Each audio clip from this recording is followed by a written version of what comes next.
Gray cooling paste leaked from my sensory ridges as the plating shattered. The air in the test valley should have smelled of clean plasma and sharp ozone. Instead, it choked us with the thick, dirty stink of ancient kerosene. No alarms rang, no warning flashed, no machine survived. A 3-ton block of Trixium armor broke open down the lane. The automated system screamed. A red light flashed across my screen, tracking a heat spike of almost 5,000 degrees. I logged the anomaly. But what she did next broke our Empire's laws of war. 2 hours earlier, the firing lane looked completely different.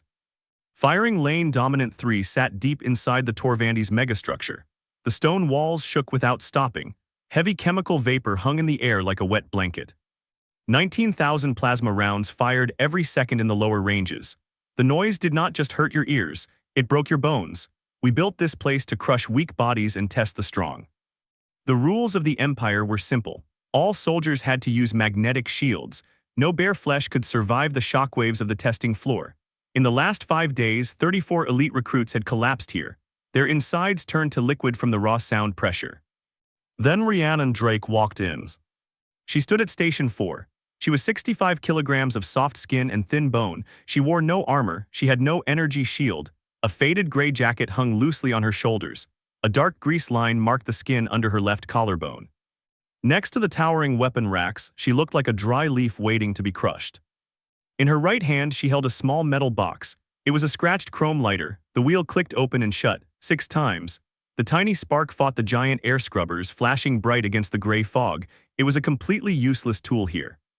I watched the lane from my high booth. My gelatin body absorbed the harsh sound waves.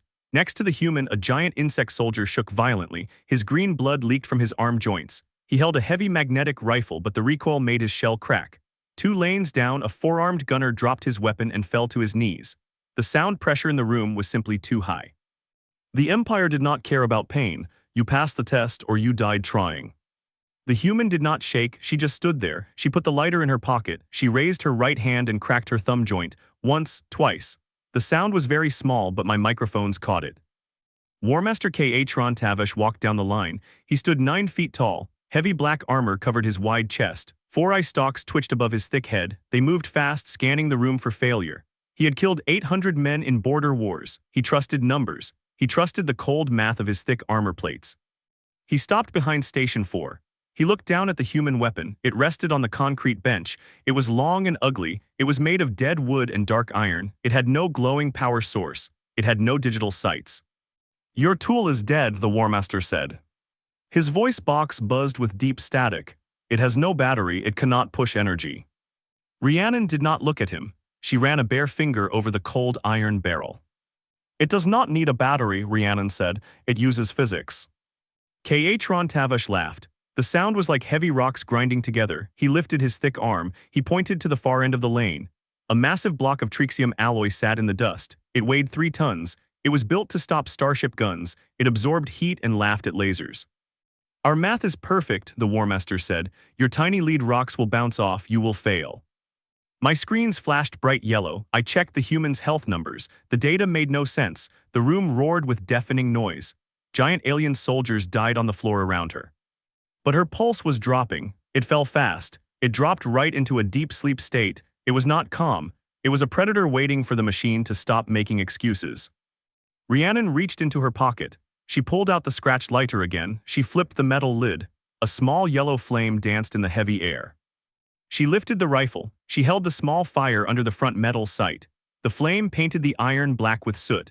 The thick carbon blocked the harsh glare of the room lights. It was a simple trick. It was a dirty trick pulled from a time before lasers existed. She snapped the lighter shut. She set it on the bench. She picked up a heavy brass shell from her pocket. It held a thick lead bullet at the tip.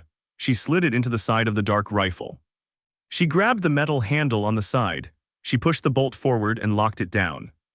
The heavy iron parts hit each other. A loud, sharp clack rang out. I zoomed in on her hands. They did not shake at all, not even a fraction of a millimeter. "Your system measures the thickness of the plate," Rhiannon said. Her voice was flat and totally bored. "You left out some of the math. You forgot to calculate what happens when the hand holding the match stays perfectly still." K'Atron Tavish crossed his massive arms. He held a clear glass screen in his left hand. Green numbers scrolled across it. He watched the armor density metrics. The Trixium block was built perfectly. The Empire spent billions to make it flawless. No unshielded soldier had ever scratched it. Fire when ready, human, Ka Trontavash said. His 4 eyes stared hard at her back. Show me your failure. Rhiannon lifted the heavy wood stock. She pressed it tight against her right shoulder. She leaned her head down. She rested her cheek on the dark wood. She closed her left eye. She looked through the black sight. My sensors watched her chest move. She took a slow breath. She let half of it out into the cold air. Then she stopped breathing entirely. The loud lane went quiet for a fraction of a second. The big gun stopped firing down the line. It was just a random break in the noise. In that tiny silence, I heard her bare finger touch the curved metal trigger. I saw the thick steel spring tighten inside the gun. A cold wave of fear moved down my jelly spine. We built our empire out of light. We used pure energy. We forgot about physical weight. We forgot about dirt, fire, and raw force. The human weapon was incredibly old. It was basically a metal pipe with a hammer, but it was built to do one single thing without failing. The metal hammer fell hard. A mechanical pop cracked through the heavy air. "Define can't," Rhiannon whispered. She breathed, she aimed, she fired. She pulled the bolt back, she pushed it forward. She pulled the trigger again, 5 times in 3 seconds. The loud bangs hit my audio sensors like hard punches. The heavy brass shells flew out of the side of the gun. They spun in the air, trailing thin lines of gray smoke. Down the lane, the automated telemetry screamed. The massive Trexium block took the first hit dead in the center. A tiny hole appeared. The lead bullet did not bounce away. It hit with so much focus speed that the thick armor simply melted. A sharp thermal bloom spiked to almost 5,000 degrees. The second bullet hit the exact same spot. Then the third. Then the fourth. The giant metal block groaned loudly. Microscopic cracks spread out from the center hole. The 5 impacts linked together in the deep steel. They created a massive fault line inside the perfect armor. The math simply fell apart. The giant slab split right in half. The top piece slid off. It crashed down onto the concrete floor. A huge cloud of gray dust flew high into the air. My screen flatlined. The green numbers on the Warmaster's pad turned red. Then his glass screen cracked down the middle. Rhiannon lowered the smoking rifle. She reached out her bare hand without looking. She caught the last hot brass shell right out of the air. She closed her fist around the burning metal. Her face looked completely empty. Before the dust even settled, 2 senior proctors walked out the back door and quit their jobs forever. Total acoustic silence fell over the huge valley. The giant guns stopped firing. The air scrubbers powered down. No one spoke a single word. Ka Trontavash stared at the broken metal block. His 4-eye stalks stopped moving. They froze in place. His heavy black armor rattled loudly. His thick knees shook under his weight. He slowly opened his left hand. The broken glass pad fell. It hit the floor grate and shattered into 100 sharp pieces. Nobody set off a base alarm. The military leaders did not ask for a formal review. They just buried the reports deep in the system. Within 2 days, the High Command changed all the rules. They took all old kinetic tools off the junk lists. They named them restricted planetary threats. The galaxy did not rewrite its laws because she brought a strange weapon. They rewrote them because she brought an old habit. 7 weeks passed, the firing lane stayed empty. The broken block was cleared away. A tall glass box sat in the center of the main hall. A strong vacuum field kept the air out. The scarred chrome tool rested inside. Its cold metallic reflection cast a long shadow across 300 broken tactical manuals.